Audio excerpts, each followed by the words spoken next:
G'day everyone, Aussie Mark here, and welcome to another folding knife review. Today on the bench we're having a look at the Gerber Gator II. This, as far as I'm aware, is made in the United States by Gerber at Portland, Oregon, and it's a large and rather heavy lockback design. We'll just talk about some of the specs and get all that out of the way first. It's running a drop point hollow ground blade made of 420 HC steel. Blade length on this one is 3 3/4 inch or 96 millimeters. The open length of the knife, 8.5 inches or 219 millimeters, and the closed length, 4 7/8 inch or 124 millimeters. The handle in this is quite unusual and not like any other knife I've handled before. The base layer of the handle is glass reinforced nylon. However, over the top of that is overmolded what Gerber refers to as gator grip, which apparently is some form of Santoprene material, which you can see there in front of you. It's got that kind of gator texture that they've put on it.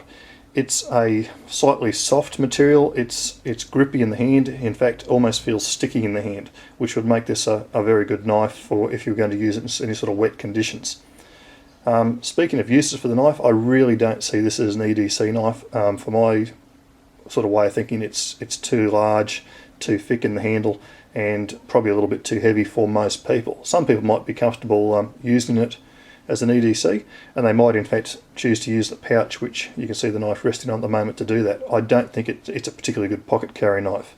It doesn't come with a pocket clip on it, and with that gator grip, it does tend to be quite difficult to just slide out of your pocket. It tends to be get quite sticky in the pocket and grip onto jeans or pocket linings. As mentioned, quite a heavy knife. It weighs in at 4.6 ounces, which is considerable these days for a knife of this size, and that works out to 131 grams in the metric system. We'll just have a very quick look at the sheath, which, as I mentioned, is supplied with this knife. It is a nylon sheath and simply has a Velcro closure. It's got the Gerber name on the front there. On the back, you can put your belt through two ways. So you can have a vertical carry, or there's these two smaller straps which allow you to put your belt through and carry it horizontal. Inside also, and it will be very hard to see here, but there's sort of a soft plastic or foam liner that is on those three sides, and that sort of gives it shape. Also in there you may be able to just see there's a little pocket just there. Now on some models you can buy these with a separate gut hook, and that would slide down under. This particular one I had didn't come off that. So that's the sheath. Quite frankly, it feels a bit cheap and nasty. It's probably no better or worse than most other sheaths, but I'm not a huge fan of it. But it comes with a knife, so you get the thing. Speaking of model options on this, it comes in a variety of options, or at least it did. I suspect, now I can't find it on the Gerber site, this may now be out of production. But the one we have before us is a plain edge blade, so there's no serrations. You can get a partially serrated.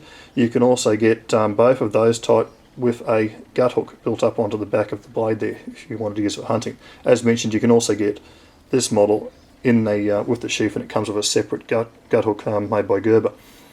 Just have a quick look at the blade there. You can see the Gerber stamping on there, and also down the bottom there, Portland, Oregon. No markings on the other side of the blade. It's got a strange sort of a satiny finish, which I don't really know how they've done it. To be honest, it looks almost like it's been spray painted, the blade, and I don't know how durable that finish is going to be. Not a bad looking finish. It does have a little bit of jimping on the ramp there, not particularly sharp. It's more cosmetic than anything else, but the thumb ramp itself will lock you in. As mentioned, the handle on this, we'll bring that texture up so have a good look at it. It's quite a soft and, as mentioned, almost sticky texture. You can see there it's got the notches there for your fingers. And this is an incredibly comfortable and secure knife in the hand. There's no way this thing's going anywhere. So it's probably one of the few folders I've used that when it's open like this, it actually feels like a fixed blade knife. It's got a very good solid feel in the hand. So that's the advantage of it. The disadvantage of this knife, or one of the disadvantages of it, I suppose, is, amongst other things, the deployment, which frankly is pretty ordinary. As you can see, it's got this kind of thumb hole thing going on here, and me being a lefty, this just doesn't work as well for me, because you can see the blade slightly off centre, so I'll do it right-handed. But to open this one-handed, it's quite slow. Now, there's a notch there, which we'll talk about in a minute, and then you go past that and you can fully open it. Now, you can close it one-handed. You just got to drop it down again, close like that. It's not a fast-opening knife by any stretch of the imagination. There's no way you're just going to get this open fast in that technique. Oddly enough, however, you can flick it open like this. which I didn't do a very good job of. Let's try that again. So I don't particularly like using knives that way, especially if other people are around. It makes you look like you're some kind of homicidal maniac. So in real terms for me, it's a slow deploying knife if you're using it one-handed, and equally not particularly good to put away. Very, very easily used as a two-hand opening knife, and that's all fine. Now you'll notice there's a click there and it actually stops. That's because there's an indent, which we'll just point out there. I'll grab something to point with.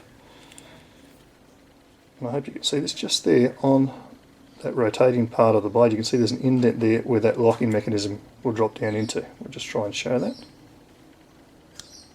And it locks on there, and then it comes out to full lock.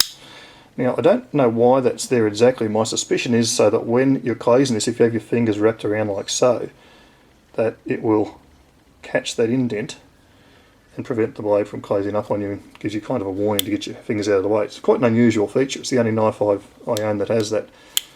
So again, not a quick deploying knife. Let's talk about when it's open. Now, as mentioned, very comfortable in the hand, feels like a big full-size knife, and the blade itself, love the shape. I think it's a really excellent drop point. It's a functional sort of a blade shape.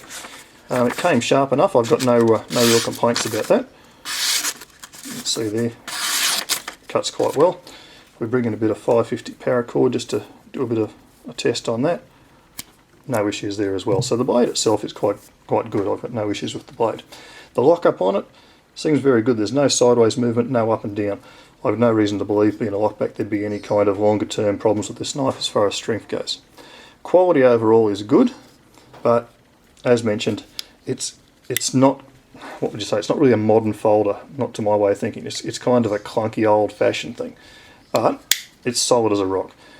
The value on it I think is okay given what it is. In fact, it's verging on good, and the quality, again, for what you get in here, I think it's a good quality knife, and it seems well manufactured.